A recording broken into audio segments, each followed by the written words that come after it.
Olá, bom dia pessoal, sejam bem-vindos ao IFP. Meu nome é Pontiarelli Pacheco, vou ser o professor de vocês aqui da parte de informática, certo? Nesse primeiro módulo a gente vai ter o módulo de operador de micro, onde você vai conhecer aí a evolução da tecnologia, quem foi o pai da computação, hardware e software, sistemas operacionais, periféricos e etc. Beleza? Então, sejam bem-vindos, pessoal, e essa é a nossa primeira aula. Nessa aula eu trouxe uma aula especial para vocês, uma aula onde a gente vai falar aí um pouquinho da evolução da tecnologia. E a gente vai falar dessa evolução da tecnologia, por quê? Porque a gente tem um intuito, né, de usar a tecnologia ao nosso favor, sempre produzindo mais em menos tempo. E a tecnologia está aí para isso, beleza, galera? Então, dentro da evolução da tecnologia, a gente vai ver aí alguns tópicos bem importantes, beleza? Começando, antes da gente começar a falar desses tópicos importantes, eu quero fazer um desafio aqui para vocês. Bom, gente, aqui vocês estão vendo, no começo desse GIF, um escritório de mais ou menos uns 30 anos atrás, beleza? Então, você está vendo que tudo foi sendo atualizado e foi virando aplicativo. O meu desafio aqui para vocês é, tentem identificar todos os itens que tem no começo do GIF. Pausa o vídeo aí, tenta identificar todos os itens que tem e ver os aplicativos que eles viraram. Será que você consegue? Beleza, galera? Então, você está vendo aí, ó, que com a evolução da tecnologia, a gente foi possível, né, melhorar vários serviços, coisas que a gente antes tinha que usar materiais e hoje em dia ficou bem mais fácil e mais prático, beleza? Então, pessoal, naquela mesa ali, tinha vários desses itens aqui, ó, tinha calculadora, tinha telefone fixo, né, às vezes para você fazer uma ligação, uma coisa do tipo, né, calculadora para fazer as contas.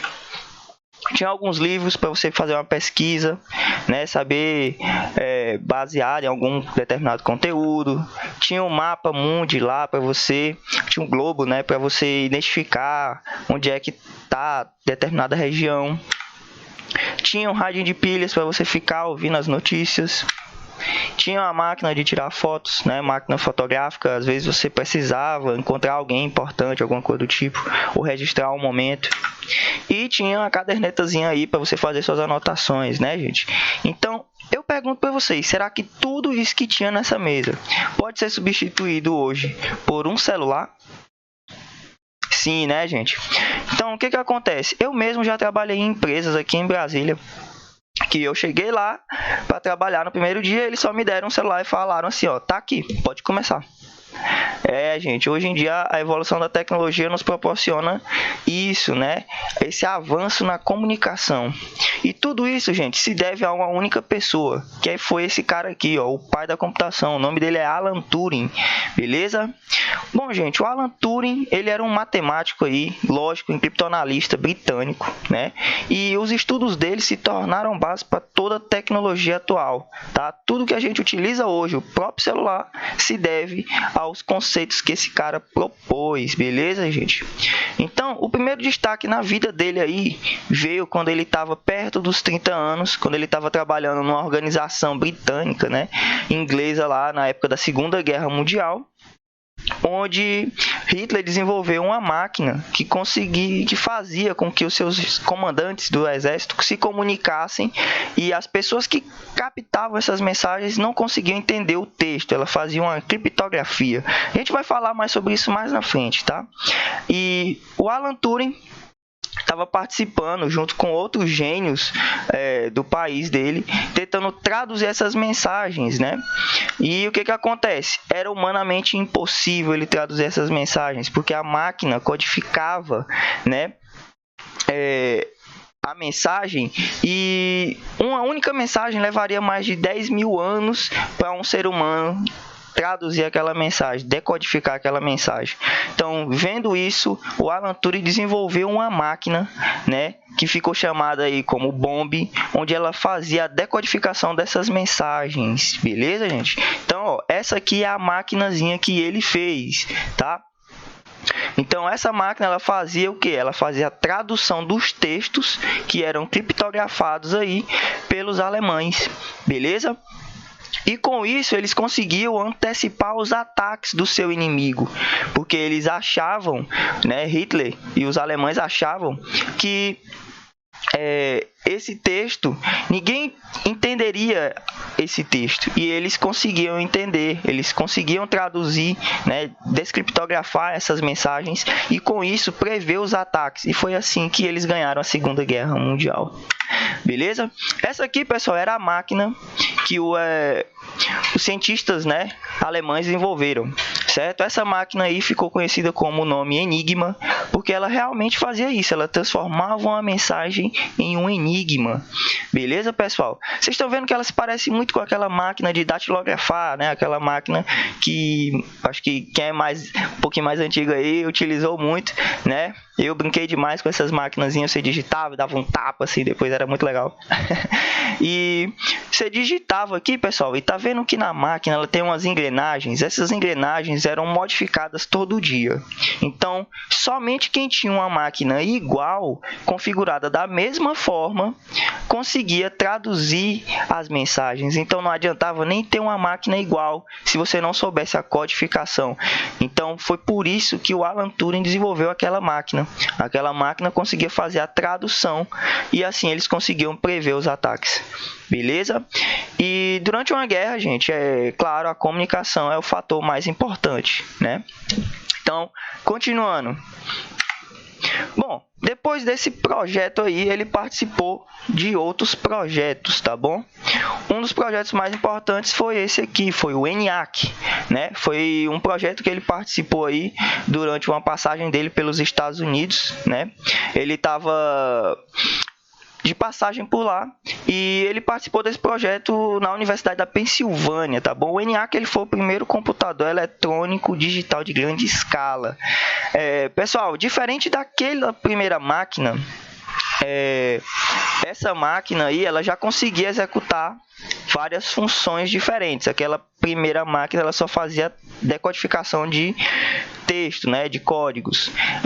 Aqui, ó, já dá para vocês ver que ela tem muitos fios, tá? E ela é totalmente digital. Aquela outra era uma máquina através de válvulas, né? É um pouquinho diferente. Beleza? Pessoal, se vocês estiverem ouvindo zoada de caminhão, eu já peço desculpa, tá? Tô gravando aqui em casa, então é uma coisa mais relaxa aqui, beleza? Então aqui, pessoal, vocês estão vendo que ela já tem várias funções, é uma máquina bem maior, né? Por isso que veio aquela ideia de sala de informática, né, gente? Porque isso aqui tudo é uma única máquina, beleza? Aqui vocês estão vendo algumas pessoas trabalhando e aqui é como se fossem os monitores, beleza? Tranquilo? Então esse aí foi o ENIAC. Então esse aí, gente, foi um dos primeiros computadores, certo? Continuando, aqui tem outra foto, ó, desse pequenino computador, né? Aqui as programadoras configurando, né? Bem fácil, claro, de você utilizar e você transportar ele para qualquer lugar, né, gente? Então, esse aqui foi o ENIAC, que foi outro projeto aí que o Alan Turing passou, tá, gente? Isso em 1940, pessoal, 1940, olha o tamanho desse computador aqui, ó, 80 anos atrás aí, certo? Imagina você há 80 anos atrás falar para sua avó, vó, daqui a 80 anos vai surgir um equipamento que é do tamanho da sua palma da mão e você vai conseguir falar com outra pessoa do lado do mundo em tempo real. Ela fala, oh meu Deus, esse menino tá ficando doido. Pois é, gente, é a realidade. Então, o avanço da tecnologia foi muito grande nesse pequeno espaço de tempo, como vocês estão vendo aí. Beleza? Muitas vezes é muito importante a gente falar sobre esse avanço da tecnologia, porque muitas vezes as pessoas utilizam a tecnologia, mas nem entendem como a gente chegou nisso. E isso é uma coisa muito importante da gente estar estudando, beleza? Como dizia a frase do filósofo aí, que eu não lembro quem é mais, mas falava assim, é olhando para o passado que se vê o futuro. Beleza? Então, outra fotinha aqui, né, pessoal? Aqui, ó, dá para ver a máquina quase inteira, né? E um detalhe importante é que vocês estão vendo que tem militares aqui, certo? Ó, militares aqui. Por quê, professor, que tem militar aí? Bom, gente, a própria máquina, o bombe, ela surgiu durante a guerra. Não é verdade? Dentro de uma organização secreta britânica. A maioria das tecnologias surgiu assim, certo? Com participação dos militares, né? Participação financeira do governo, né? Isso aqui com certeza não é barato, imagine, né? Na época, então não daria para uma instituição bancar uma pesquisa dessa, tá certo? Uma instituição privada, mas enfim. Então, a maioria das tecnologias surgiu em parceria com o governo e o setor militar. Beleza, galera? A gente vai falar muito sobre isso aí, vocês vão ver muito isso, tá bom? Então, isso tudo aí em 1940. Bom, gente, depois disso, o Alan Turing ainda participou, né, de mais alguns projetos. E esse aqui foi o principal a dar o título para ele de pai da informática, que foi a máquina de Turing, né, como você queira falar. Então, por mais que a criação dele do Bomb tenha sido impressionante, salvou milhares de vidas, dizem que a máquina dele poupou mais de 1 milhão de vidas, mais de 1 milhão de vidas, e diminuiu o tempo de guerra em mais de 2 anos, né? Mas enfim, ele só recebeu o título de pai da informática, pai da computação, com essa máquina aqui, que ficou conhecido como a máquina automática, né? A máquina de Turing. Então, essa máquina, vocês já podem ver que ela é um pouquinho menor, né? Isso lá em 1950, mas é uma máquina que tinha um potencial de computação, né? Um potencial computacional muito maior, beleza, galera? E foi essa máquina que deu a ele aí o título de pai da computação, tá bom? Então, essa máquina também ele chamava de Christopher, beleza? Depois eu vou explicar isso aí para vocês. Vou explicar não, vou deixar isso aí, vocês vão entender depois, beleza? Tá aqui a foto dela um pouco mais de perto, aqui é o Alan Turing, né? Manuseando a máquina. Beleza? Já vê que é uma máquina muito menor comparada com o ENIAC, né? E bem mais eficiente. Bom, gente, e por que essa máquina deu a ele o título de pai da computação? Vamos lá. Basicamente, essa máquina, gente, deu a ideia de todos os sistemas que a gente utiliza hoje, tá bom? Então, como é que ela funciona? Ela consiste em uma fita, essa fita aqui, ó, certo? E ela é dividida em várias células. Cada quadradinho desse aqui é o que a gente chama de célula, tá bom? Uma do lado da outra, uma adjacente à outra, certo? Então, cada célula contém um símbolo de um alfabeto finito. Como assim, professor? Alfabeto finito? Nesse caso aqui, ele está usando o que a gente chama de código binário. Código binário é um tipo de linguagem de máquina que ela só é entre 0 e 1. Vamos dar um exemplo bem simples para você entender. Imagina quando você vai ligar uma lâmpada. Vocês já perceberam que lá no botãozinho que você vai ligar a lâmpada, de um lado tem um 0 e do outro lado tem um 1? Quando tem um 0 é como se tivesse desligado. Quando tem um 1 é como se tivesse ligado. Beleza? Então, dentro dessa fita, teria como se fosse várias lâmpadazinhas dessas aqui. Então, baseado na sequência, né, do número final, ele ia receber esse valor, o valor dessa fita, ia captar e ia armazenar essa função e ia executar essa função. Beleza? Claro, estou explicando isso de forma bem resumida. A ideia dessa aula não é falar como a máquina de Turing funcionava, até porque isso não vai ser realmente uma coisa muito útil para a gente, tá? Então, era mais ou menos assim. E essa era uma sequência. A gente também hoje trabalha com programas em decimal, enfim, por aí vai. Certo? Então, as máquinas, elas entendem apenas código binário, tá bom? Que é esse código aqui. E através desse código, ela transforma e executa a função. Beleza, gente? Então, essa foi a máquina que deu a ideia para toda a nossa tecnologia atual. E toda a nossa tecnologia atual também funciona dessa forma. O nosso celular, a sua televisão e por aí vai. Beleza? Bom, gente, conforme foi crescendo essa questão da tecnologia, das máquinas, surgiu aquela ideia de a máquina ela pode pensar, ela pode vencer o ser humano. Com certeza já deve ter visto algum filme assim, né? Então, após isso, o Alan Turing ainda desenvolveu o teste de Turing. Certo? O que vem a ser o teste de Turing?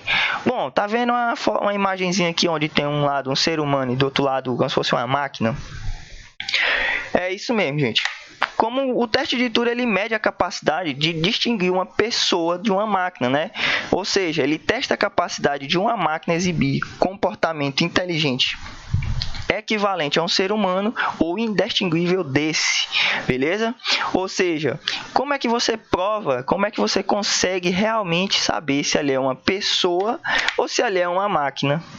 Beleza? Como é que você vai fazer isso? Então, esse é o teste de Turing, que deu aí base também para todo o nosso conhecimento em tecnologia artificial, né? Ou IA, como algumas pessoas, inteligência artificial, né? Como algumas pessoas também falam muito. Beleza, gente?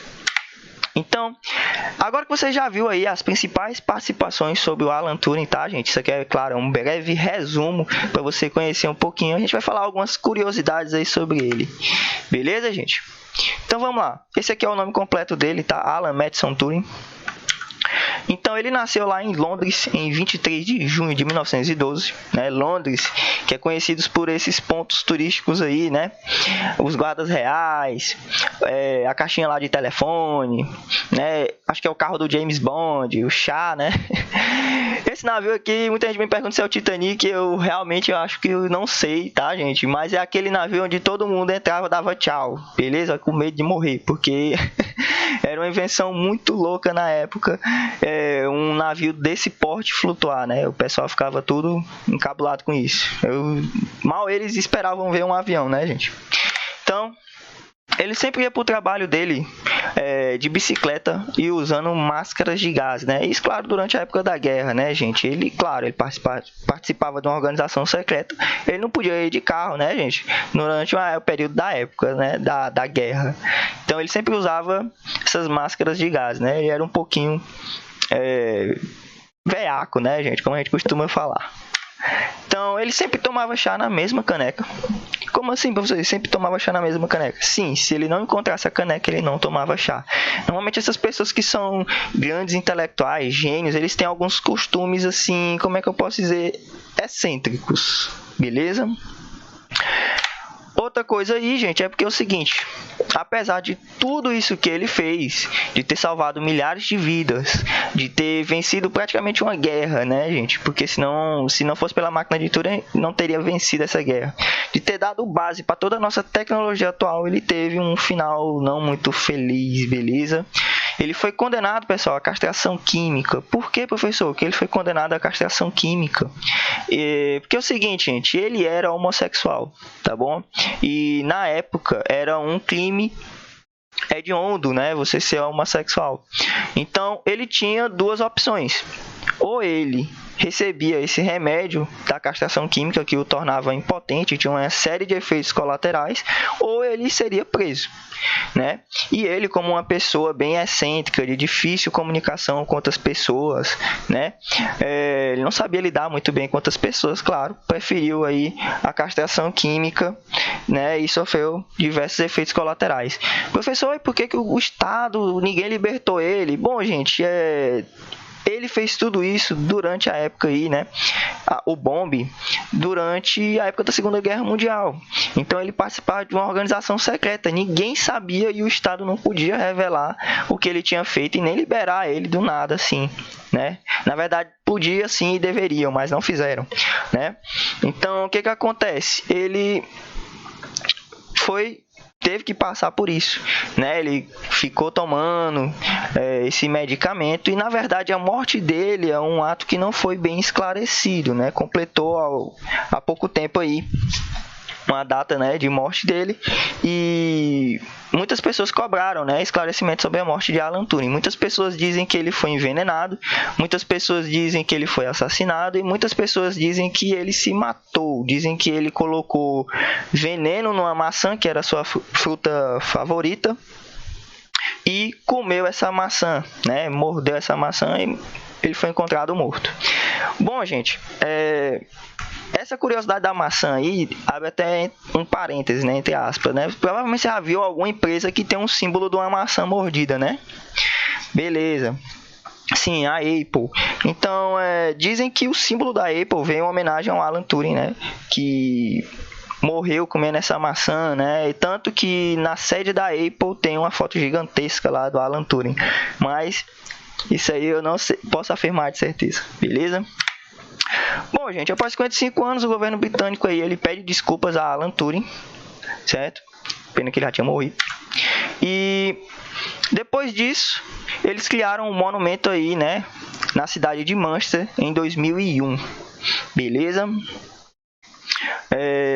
Esse monumento foi criado em homenagem ao Alan Turing, depois que eles revelaram, né, tudo que o Alan Turing fez, e eles passaram muito tempo para revelar isso, porque eles tinham medo de surgir um novo Hitler, de surgir uma nova máquina Enigma, né, e depois que a guerra passou, a Segunda Guerra Mundial, eles destruíram todos os equipamentos, né, e não deixaram rastro para que as pessoas achassem, né, que eles não tinham descoberto a solução.